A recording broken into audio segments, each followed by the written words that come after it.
Welcome to this tutorial presented to you by Soga Center for Audit and Research. In this tutorial, we are going to discuss how to properly design proposal concept. The importance of designing proposal concept is that many investigators, especially young investigators, rush into writing down the proposal according to their university or institute format before clarifying what they are going to do and what they want from the study.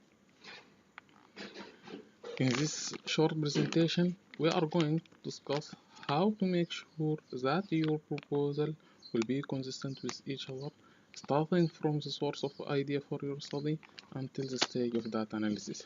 So let's start by where investigators find ideas for their studies. Usually investigators find the ideas for their researches either from medical conferences or from published articles in medical journals, sometimes from critical thinking of practical procedures or practical experience, or even daydreaming. From all of that, the investigator identifies a problem that needs to be solved, and this problem must have a real and great impact on either patient or doctor life. From all of this, a question comes to the mind of the investigator. This is what we call the research question. Formation of the research question is a crucial step in proposal design. Why? Because as you see here, all other steps depends on the research question. What we mean by research question is the uncertainty that the investigator wants to resolve by his study. And please, let's focus on the word uncertainty. Uncertainty, we mean that we have a statement, but we are not sure whether it is right or wrong. So, the question should be formatted in a way that it gives only two possible answers, either yes or no. As you will see in the following tutorials, we will have practical examples for this. As I said, the question should have only two possible answers, yes and no. The yes answer will form the hypothesis for the study, and the no answer will form the null hypothesis. Why do we need hypothesis and null hypothesis? The hypothesis is another format of the research question, and the null hypothesis is the link between the question and the statistical test and analysis. Because all statistical tests test the null hypothesis, we need to derive the null hypothesis. The criteria of good hypothesis is that the hypothesis contains three elements. The first element is the two variables. The hypothesis should contain at least two variables. The second element is that the hypothesis should contain units of measurement of these variables. The third element is that the hypothesis should be formatted in a way that states to test association or to detect significant differences. Why is that? Because effective null hypothesis will produce and will help us isolate predictor and outcome variables. These variables are the variables that we are going to collect using data collection tools. There are two types of variables. One we call predictor variable and the other we call outcome variable.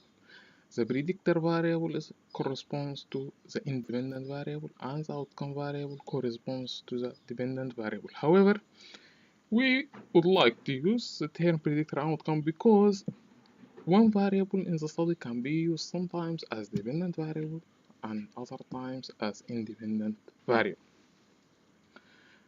After we list the predictor and outcome variables, we have then to state the specific objectives. The specific objectives of the study, I advise you to make it only no more than 5 specific objectives. As stated by the STROP guideline for observational studies, You should state in your results the descriptive statistics of all variables that you used in the study.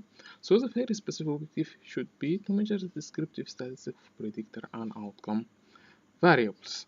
This is what we mean by descriptive statistic is the mean, the mode, the standard deviation, frequency, proportion, prevalence, and incidence.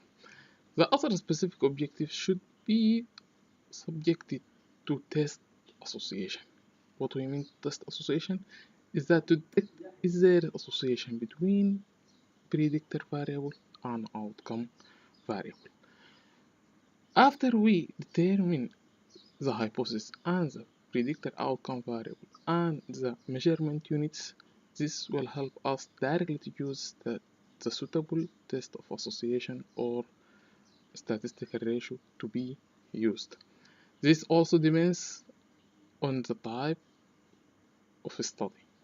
The study design determines sometimes the statistical test and the statistical ratio that you are going to use and will determine the sampling technique that you have to use. After choosing the test of association, you have to assess the strength of association using correlation coefficient or other measures that we are going to discuss later in next tutorials.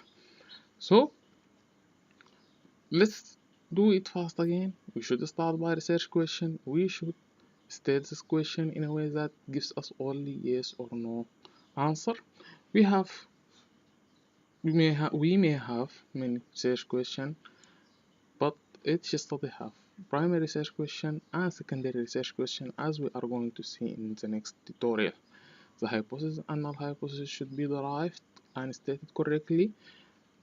They should contain at least two variables measurement in it and should indicate the where to test association or to detect significant difference. Then we should isolate predictor and outcome variables, and accordingly we should state our specific objectives, putting in consideration the study design and sampling technique. In the next tutorial, we will give example about how to deduce and how to implement this flowchart practically.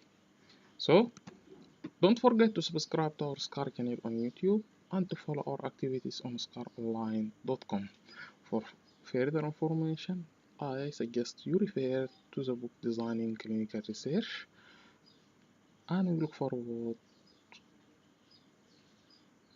to meet you again.